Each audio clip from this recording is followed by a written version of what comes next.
NBA All-Star Weekend has come and gone. It was a cold one out in Indianapolis, Indiana. So Guru Trey Crosby III. Chris King. Let's talk about it, man. A lot of discussion, a lot of controversy that people want to discuss going on, especially what happened on Sunday night. But I want to open the floor. Let's talk about the entire weekend. What did you like? What did you not like? For starters, I saw the Celebrity All-Star game. I mean, I know they had Kai Cenat, and he didn't really get to play. I know he was upset about that. It was whatever, but I thought it was a fun event. I'm never upset at that. I've been to it before when I went to the All-Star game in LA. It is what it is. Saturday night, I'll talk about revamping it in a second, but I'll just start with this. I thought the biggest part of Saturday night was the Sabrina Ionesco versus Steph Curry thing. Like, that was dope. Again, of course, it was great to see Damian Lillard win the 3-point contest.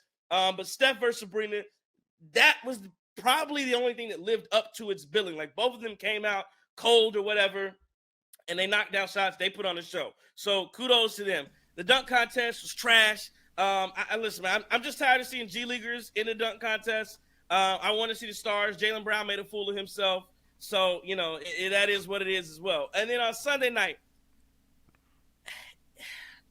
I don't want to say it was a mess.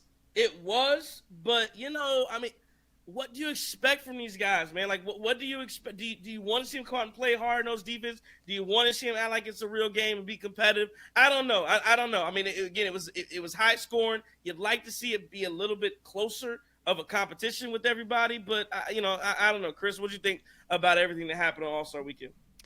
Well, I think, honestly, starting from Friday, I thought that they put on a pretty good event in terms of the celebrity game and then obviously the rising stars. The celebrity game was kind of weak in terms of the scoring. Like, I didn't really like some of the new additions they did for, doubling points for 2 minutes and stuff like that. This just makes it harder for people to stay in the game because we saw late, they hit 2 4-pointers and they were 8 points each or whatever.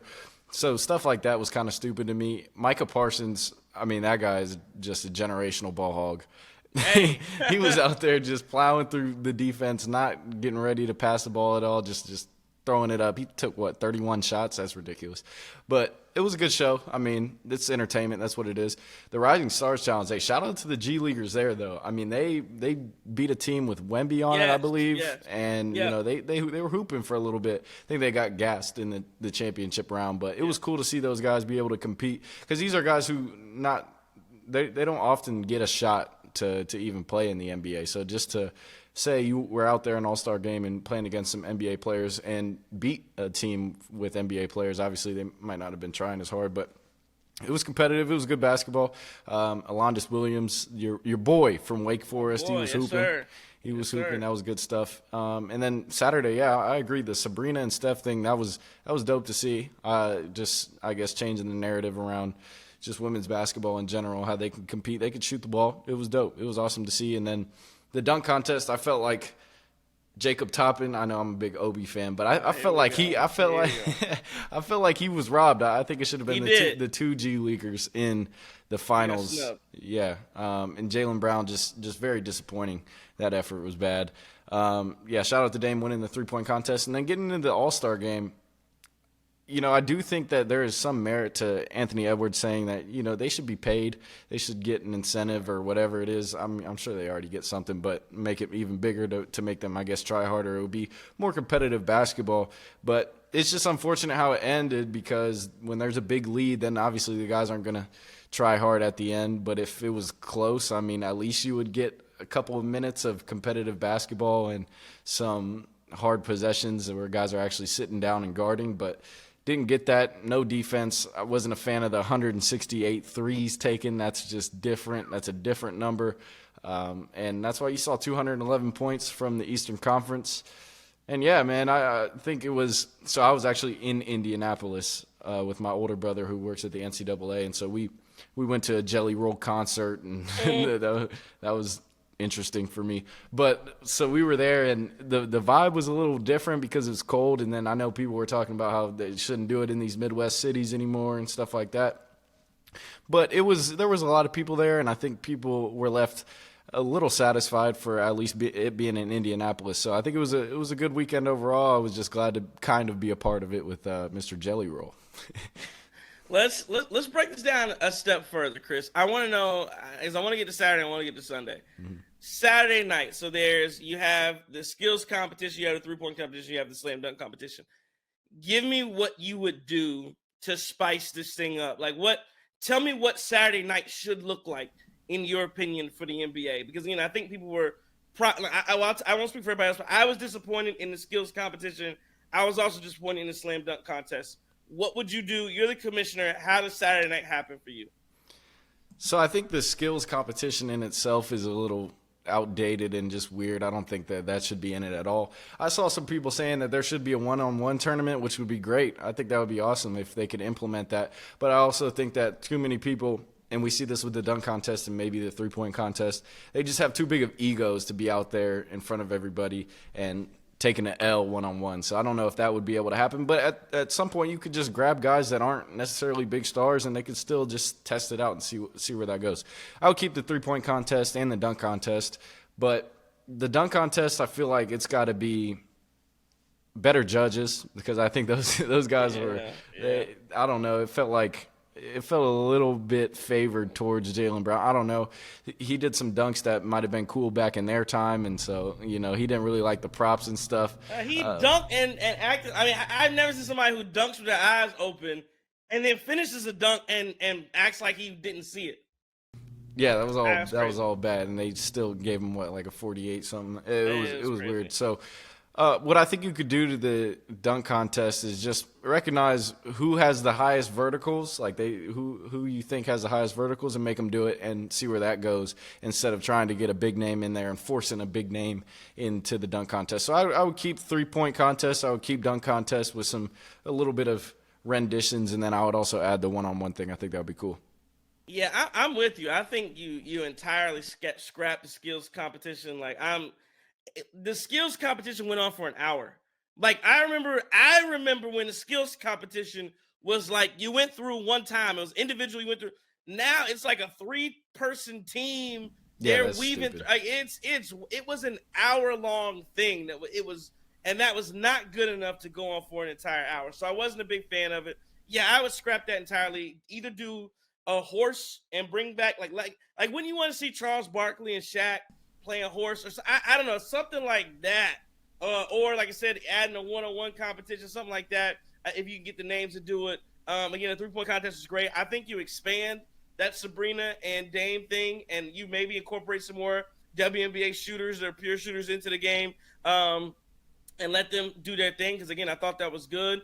And then, I think for the dunk contest, you either go one or two ways. Either you incentivize it even more, and give guys more money to show up for it. Like I said, who wouldn't want to see John? Doesn't John Morant need an image, remake of his image? Wouldn't that be great for John Morant to come in and save the dunk contest? A guy that's been suspended, a guy that's been out. That would be good. I think that'd be good for his brand. So guys like that, Zion. But again, you worry about injuries with Zion. But who wouldn't want to see those type of players in the dunk contest, man? So either you get the stars, or you get stars, or you just bring in a group of dunkers that can actually dunk the basketball, and they're not even affiliate with the NBA. Because I was on TikTok and scrolling, and I saw some guys that could really dunk the basketball, and because there are creative dunkers out there that are doing things we haven't seen. They're just not in the NBA. And granted, because they don't have the time to practice all that stuff. Let's go to Sunday night, Chris. It was I don't know if you saw the commissioner give out the award, the trophy. But he said, you guys scored the most points. Well, congratulations. He sounded like a disappointed father watching what took place on Sunday night. What do you think? Do you think they have to reimagine this? Because again, this went back to East-West. Everybody saw the teams, and they thought the West was going to dominate. You mentioned there were a bunch of 3-pointers that went out. What do you think about that? Do you think it needs to change, and would you change anything about Sunday night? I think Sunday night is really unique in the fact that I think they had that might have been Saturday, but the HBCU game between, I think it was Winston-Salem State. Yeah, it was Saturday. Yeah, that was Saturday. So shout out to the Rams. So maybe you bring in a little prelim, and maybe you do an HBCU All-Star game or something right before, get the juices flowing in the crowd. I think that would be cool. But yeah, just to revamp the All-Star game in general, I think it worked when they did the Elam ending, when they did the target score. I think they should stay with that too. Yeah. Because it makes it to where every possession counts towards the end of games instead of, oh, we're down 10, let's just, pack it in and let's just chuck up threes.